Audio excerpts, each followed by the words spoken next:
Scary teacher RC robot. एक दिन Munni school से डरी डरी और रोते हुए घर आती है। वो ना तो कुछ खाती है और ना ही किसी से बात करती है। मुन्नी की माँ उसकी ऐसी हालत देखकर मुन्नी के पिताजी से वो कहती है, ये मुन्नी को क्या हुआ जी? जब से स्कूल से आई है तब से कुछ भी नहीं बोल रही है। पता नहीं स्कूल में क्या हुआ।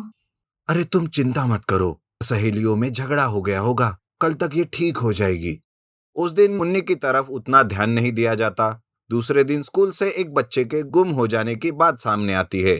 सारे बच्चों के माँ बाप इस बात से परेशान हो जाते हैं और सारे लोग स्कूल में जाकर हंगामा करने लगते हैं। तब वहां के प्रिंसिपल सभी को चुप कराते हुए कहते हैं, देखिए, मेरा आपसे निवेदन है कि आप शांत रहिए। हम किसी भी बच्चे को कुछ नहीं होने देंगे और जो बच्चा गुम हो गया है उसे भी पुलिस जल्द ही ढूंढ कर निकालेगी। आप सब निश्चिंत रहिए। प्रिंसिपल की बातें सुनते हुए विनोद भी वही खड़ा रहता है। वो प्रिंसिपल के पास जाकर मुन्नी के बारे में बोलता है। प्रिंसिपल सुनकर कहते हैं, लगता है मुन्नी को इस बारे में कुछ पता है। मैं अभी पुलिस को बुलाकर उन्हें आपके घर ले आता हूँ। वो मुन्नी से पूछताछ करेंगे, कुछ तो पता चलेगा। तभी उन दोनों की बातें वहां खड़ी नई सरोज टीचर सुन लेती है और वो सामने आकर कहती है, सर, मुन्नी के पास मैं जाती हूँ। पुलिस को देखकर हो सकता है कि वो और भी घबरा जाए। मैं टीचर हूँ, मुझे पता है कि ऐसे वक्त बच्चों से कैसे बात किया जाता है। सरोज विनोद के साथ मुन्नी से मिलने उसके घर आती है। मुन्नी वहां सरोज को देखकर और भी डर जाती है और चिल्लाते हुए घर के एक रूम में चली जाती है। ये देखकर तो मुन्नी के माता पिता और भी डर जाते हैं। तभी रमा कहती है, अरे, अब इस मुन्नी को क्या हुआ? वो आपको देखकर ऐसे क्यों भाग गई? मुझे तो कुछ समझ नहीं आ रहा है। पता नहीं मेरी बेटी को किसकी नजर लग गई। मैं आई हूं ना, तो मैं सब ठीक कर दूंगी। मैं मुन्नी से मिलकर आती हूँ। तब तक आप यहीं पर रुकिए। सरोज मुन्नी के कमरे के पास आती है और कहती है, मुन्नी, दरवाजा खोलो।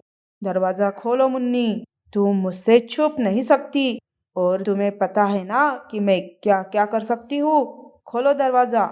दरअसल सरोज कोई आम टीचर नहीं थी बल्कि एक स्केरी टीचर थी और उसका असली रूप मुन्नी ने देख लिया था। सरोज मुन्नी को बार बार दरवाजा खोलने के लिए कहती रहती है। तब सरोज स्केरी टीचर बनकर उसके कमरे के भीतर चली जाती है। मुन्नी स्केरी टीचर को देखकर घबरा जाती है और वो चिल्लाने ही वाली थी कि तभी सरोज उसका मुंह बंद कर देती है और कहती है, खबरदार, अगर मुंह से एक शब्द निकाला तो मैं तुम्हारे माता पिता को खा जाऊंगी। मैं तो तुम्हें यहाँ समझाने आई हूँ। चुपचाप रहो, नहीं तो तुम्हारा अंजाम बाकी के बच्चों के जैसे होगा। अपना ये नाटक छोड़ और कल से स्कूल आना शुरू कर। इस तरह सरोज मुन्नी को डराकर वहां से चली जाती है। मुन्नी अपने माता पिता के लिए स्कूल जाने लगती है, पर अब तो स्कूल में बच्चों के गायब होने का सिलसिला और भी बढ़ने लगता है। मुन्नी को सरोज टीचर के बारे में सब कुछ पता था, लेकिन वो चुप रहती है। ऐसे में एक दिन वो स्कूल से आते वक्त तालाब के पास जाकर रोती रहती है कि तभी वहां उसका भाई केदार एक रिमोट कंट्रोल रोबोट के साथ आता है और वो कहता है, अरे मुन्नी, क्या हुआ तुम्हें? इस तरह अकेले बैठकर क्यों रो रही हो? सब ठीक तो है ना? मैंने स्कूल के बच्चों के गायब होने की बात सुनी, इसीलिए मैं फौरन यहाँ चला आया। केदार को देखकर मुन्नी बहुत खुश हो जाती है। केदार भी अपना रिमोट कंट्रोल रोबोट मुन्नी को दिखाता है। तब वो रोबोट देखकर मुन्नी कहती है, भैया, ये आरसी रोबोट क्या स्केरी टीचर को मार सकता है? ऐसे हुआ तो हमारे स्कूल से स्केरी टीचर का साया दूर हो जाएगा। इस तरह मुन्नी स्केरी टीचर यानी सरोज के बारे में सारी सच्चाई अपने भाई को बता देती है। स्केरी टीचर दरअसल एक चुड़ैल थी, जिसने अपनी भूख मिटाने के लिए सरोज टीचर का भेष बदला था और स्कूल में दाखिल हुई थी। उसी ने बच्चों को खाया था। केदार तुरंत अपने रिमोट कंट्रोल रोबोट के साथ स्कूल जाता है और वो सरोज को ललकारने लगता है, अरे ओ सरोज टीचर, यूं मुखौटा पहनने से तुम्हें कोई पहचान नहीं लेगा, ये लगा क्या तुम्हें? इस तरह मासूम बच्चों की जान लेकर आखिरकार तुम्हें क्या मिला? अगर इतनी हिम्मत है तो मुझसे बात करो और मेरे आरसी रोबोट के साथ लड़ाई करके दिखाओ। केदार की बात सुनकर सरोज अपने असली रूप में आती है, जिसे देख बच्चे और बाकी के टीचर भी डर जाते हैं। स्केरी टीचर आरसी रोबोट से लड़ाई करने लगती है, पर वो उस लड़ाई में हार जाती है और वहां से भागने में कामयाब हो जाती है। कुछ दूर जाने पर स्केरी टीचर कहती है, एक स्कूल बंद हुआ तो क्या हुआ? कुछ दिनों के बाद मैं दूसरा स्कूल ढूंढ लूंगी, जहाँ जाकर मैं अपनी भूख मिटा दूंगी। स्केरी टीचर अब अपने लिए दूसरा स्कूल ढूंढने में लग जाती है, लेकिन पता नहीं वो और कितने मासूम बच्चों की जान लेगी। इसीलिए कहता हूँ कि आप अपने बच्चों पर अच्छे से ध्यान रखिए, किसी भी अनजान लोगों पर विश्वास ना रखे। Underground golden tractor robot. Shekhar नाम का एक गरीब किसान रहता है। उसे खेत की जुताई के लिए ट्रैक्टर की बहुत जरूरत रहती है। तब वो सोचता है, खेतों के काम के लिए ट्रैक्टर की बहुत जरूरत है। अगर जमींदार से किराए से ट्रैक्टर लेता हूँ तो उसने भी किराए के दाम आसमान पर पहुंचा दिए हैं। इससे अच्छा तो मैं अपना खुद का ही एक ट्रैक्टर खरीद लेता हूँ। ये सोचकर शेखर कुछ पैसों का इंतजाम करके एक ट्रैक्टर खरीदता है और अपने खेत में उस ट्रैक्टर से काम करने लगता है। पर जब ये बात जमींदार को पता चलती है तब उसे बहुत ही गुस्सा आता है और वो जमींदार सोचने लगता है, ये क्या, शेखर ने नया ट्रैक्टर खरीदा। उसे देखकर बाकी किसान खुद के ट्रैक्टर खरीदेंगे। अगर ऐसा हुआ तो मेरा धंधा तो डूब ही जाएगा। कोई भी मुझसे मेरा ट्रैक्टर किराए से नहीं लेगा। मुझे किसी भी तरह उस शेखर को रोकना होगा। ऐसा कहकर जमींदार अपने आदमियों को बुलाता है और उन्हें शेखर के ट्रैक्टर को गायब करने के लिए कहता है। रात के समय में जमींदार के आदमी ट्रैक्टर को चुराकर गांव से दूर एक सुनी जगह पर ले जाते हैं और वहीं पर एक बड़ा सा गड्ढा करके उसे अंडरग्राउंड में गाड़ देते हैं। और जमींदार खुश होकर सोचने लगता है, शेखर का ट्रैक्टर गायब होने से अब कोई भी मेरे रास्ते में आने का दोबारा नहीं सोचेगा और ना ही कोई नया ट्रैक्टर खरीदेगा। इस तरह जमींदार बहुत खुश हो जाता है। पर शेखर जब अपने ट्रैक्टर को घर में नहीं पाता तब वो दुखी हो जाता है। उसे सब पता होता है कि उसके ट्रैक्टर के गायब होने के पीछे जमींदार का ही हाथ है, पर वो कुछ नहीं कर पाता। इस तरह से कुछ दिन बीत जाते हैं। शेखर नाराज होकर अपने खेत में बैठा सोचता रहता है, अब मैं अपने खेतों में कैसे काम करूंगा। मेरी सारी जमा पूंजी मैंने उस ट्रैक्टर खरीदने में डाल दी। अब तो दूसरा ट्रैक्टर लेने के लिए पैसे भी नहीं है। क्या करूं, कुछ समझ नहीं आ रहा।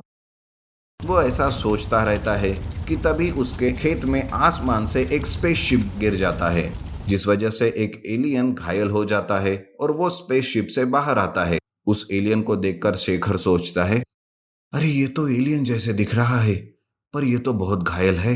मुझे इसकी मदद करनी होगी।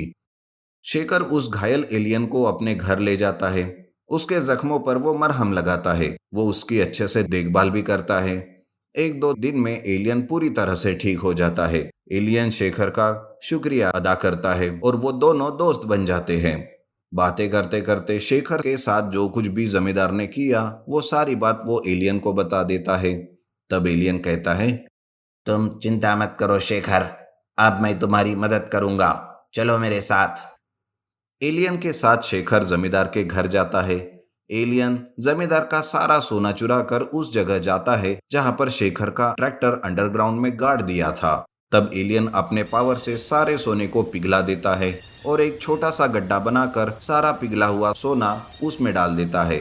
वो सोना अंडरग्राउंड में जाकर शेखर के ट्रैक्टर पर चढ़ जाता है और वो ट्रैक्टर सोने का बन जाता है। अरे ये तुम क्या कर रहे हो?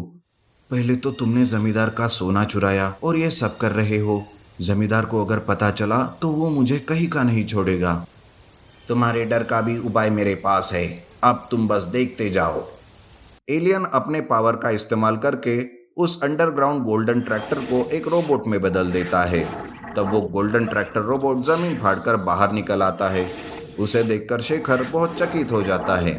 तब एलियन फिर से कहता है, अब ये गोल्डन ट्रैक्टर रोबोट हमेशा तुम्हारी रक्षा करेगा और खेतों के कामों में मदद भी करेगा। एलियन ऐसा कहकर वहां से अपनी स्पेसशिप से फिर से वापस स्पेस में चला जाता है। शेखर उस गोल्डन ट्रैक्टर रोबोट से खेत जोतता है और अपनी फसल उगाने लगता है। जब ये बात जमींदार को पता चलती है तब वो बौखला जाता है और कहता है, उस शेखर की इतनी हिम्मत कि मेरे घर से सारा सोना चुराए। पहली बार तो उसके ट्रैक्टर को अंडरग्राउंड में गाड़ दिया था, लेकिन अब तो मैं उस शेखर को ही जिंदा गाड़ दूंगा। जमींदार ऐसा कहते हुए अपने आदमियों के साथ शेखर को मारने उसके घर जाता है। तब उसे एक गोल्डन ट्रैक्टर दिखाई देता है। उसे देखकर जमींदार को और भी गुस्सा आता है। वो शेखर को घर के अंदर से बुलाता है और कहता है, शेखर के बच्चे, घर से बाहर निकल। मेरा सोना चुरा कर तुमने ये गोल्डन ट्रैक्टर खरीदा। मेरा सोना क्या अपने बाप का माल समझ रखा है तुमने? जमींदार के ऐसा कहते ही शेखर घर से बाहर आता है।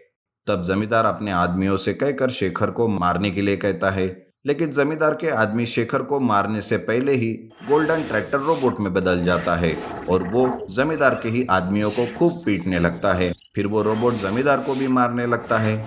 ये देखकर जमींदार के सारे आदमी भाग जाते हैं। तब जमींदार कहता है, अरे अरे शेखर मर गया रे, मेरी कमर तोड़ दी इस रोबोट ने। इसे रोको शेखर।